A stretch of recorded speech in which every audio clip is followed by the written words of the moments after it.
O Brasil vive um momento político e institucional delicado. Um país onde os poderes deveriam funcionar em harmonia encontra-se agora em estado de conflito constante. O Congresso Nacional sofre pressão do Supremo Tribunal Federal, que exige transparência sobre as emendas parlamentares, mas ao mesmo tempo se recusa a abrir suas próprias contas. A ironia é gritante. O órgão responsável por interpretar e proteger a Constituição parece, ele próprio, estar descumprindo uma lei federal, a Lei de Acesso à Informação. E quem revelou isso? Não foi um blogueiro bolsonarista nem um site de oposição radical. Foi a Folha de São Paulo, veículo historicamente alinhado com a esquerda tradicional, mas que desta vez não poupou críticas à mais alta corte do país.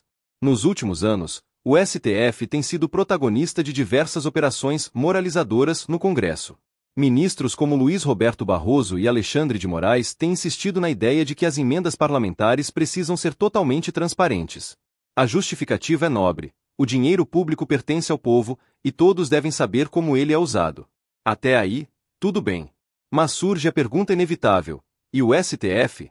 Ele também segue esse padrão de clareza e transparência que tanto defende? Segundo reportagem da Folha, não. Na verdade, o tribunal está descumprindo a própria Lei de Acesso à Informação, ao negar informações sobre os voos realizados por ministros em aeronaves da Força Aérea Brasileira.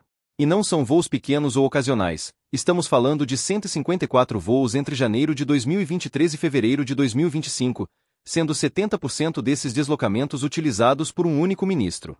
Alguém pode dizer: mas essas viagens podem ter motivos de segurança. Pode até haver casos assim. Mas o problema não é o fato de viajarem, e sim ocultarem para onde foram, com quem estavam e por quê. Isso, caro leitor, é opacidade. E quando quem detém o monopólio da moralidade jurídica age assim, começa a soar como hipocrisia. Vamos voltar alguns passos. Antes dessa novela dos voos, outra polêmica já colocava o STF na berlinda: o sistema de distribuição de processos.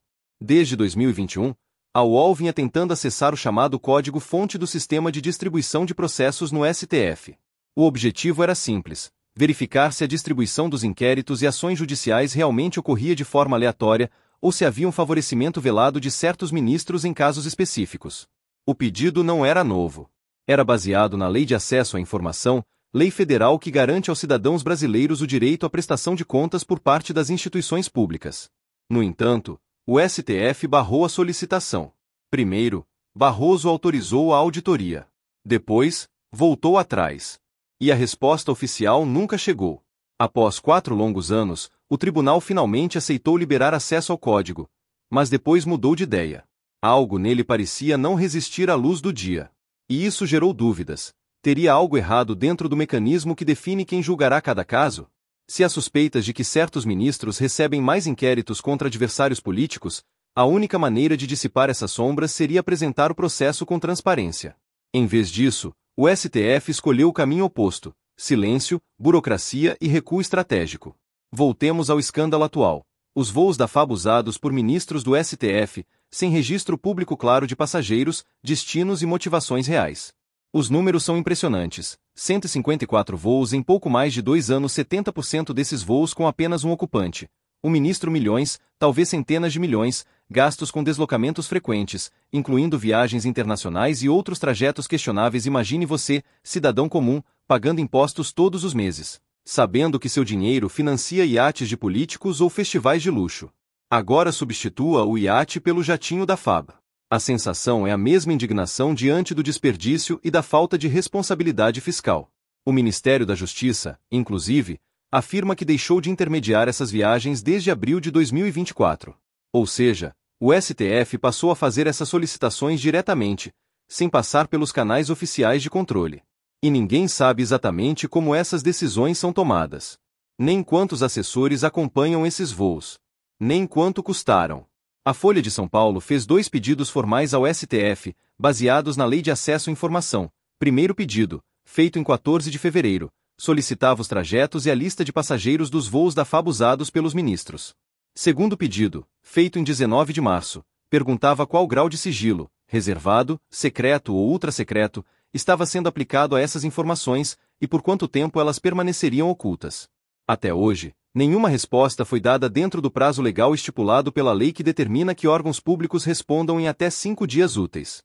O STF, no entanto, optou pelo silêncio. E o silêncio, nesses casos, fala alto. A Lei de Acesso à Informação permite que dados sejam classificados como sigilosos, sim. Mas exige que o órgão informe o tipo de sigilo e o tempo de restrição. Ao ignorar esse requisito, o STF demonstra que não só não quer divulgar os nomes e os destinos, não quer dar explicações de como está usando recursos públicos. Imagine se fosse qualquer outro órgão federal adotando essa postura. Imagine se fosse o INSS, o IBAMA ou a Receita Federal. Haveria investigações, denúncias, manchetes em todos os jornais. Mas quando é o STF fazendo isso, o tratamento muda. Por décadas, o STF conviveu com uma espécie de blindagem institucional. Seus ministros pareciam intocáveis, acima de críticas, intocados pelo escrutínio popular.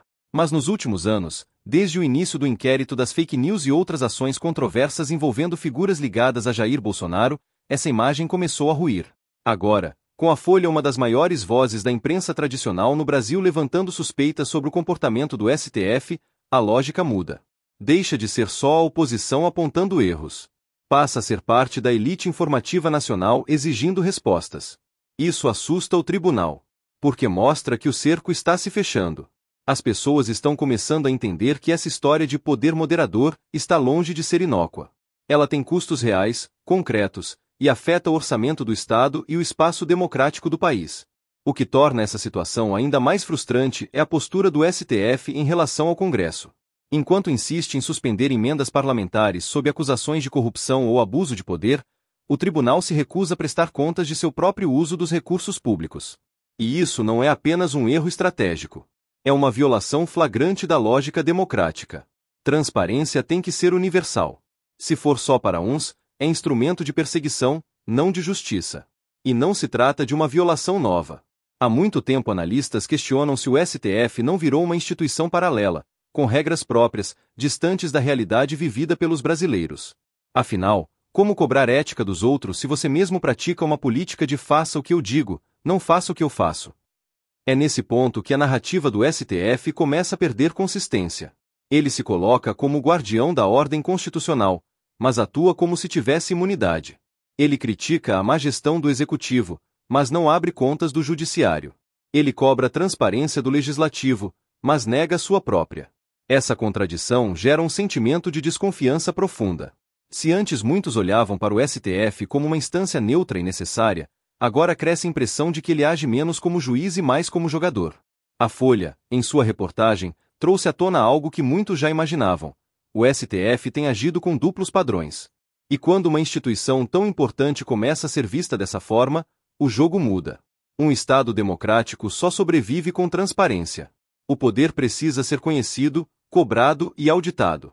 Quando uma instituição se recusa a responder a uma lei feita justamente para garantir o direito à informação, ela não apenas fere a legislação, desrespeita o próprio conceito de democracia.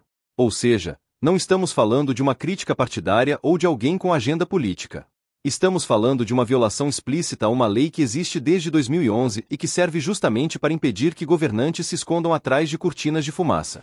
E o STF, que tantas vezes se posicionou como defensor das instituições, está agindo como seu maior vilão. Está criando precedentes negativos, escondendo informações e punindo servidores públicos que ousam discordar. Tudo isso em nome do quê? De uma suposta defesa da democracia, enquanto ele mesmo age com opacidade.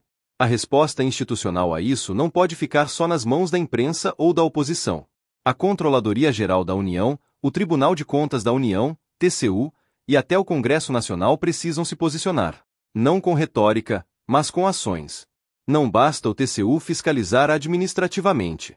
Ele deve ter poder de auditar os voos da FAB e identificar a origem e destino de cada deslocamento. E, principalmente, cobrar explicações sobre o excesso de privilégios concedidos a um grupo tão seleto. Já o Congresso precisa repensar seu papel. Se continuar submisso ao STF, continuará sofrendo intervenções e ameaças. Mas se começar a exigir transparência objetiva, poderá recuperar parte de seu poder perdido e devolver ao povo controle sobre sua própria renda. No fim das contas, o que emerge é uma pergunta essencial. Quando vamos parar de tratar o STF como uma instância sagrada e começar a cobrá-lo como um poder público qualquer? Ninguém espera a perfeição. Justiça, como diz o ditado, não é perfeita. Mas ela precisa ser visível, compreensível e confiável. E, Ultimamente, o STF tem dado razões para que duvidemos disso.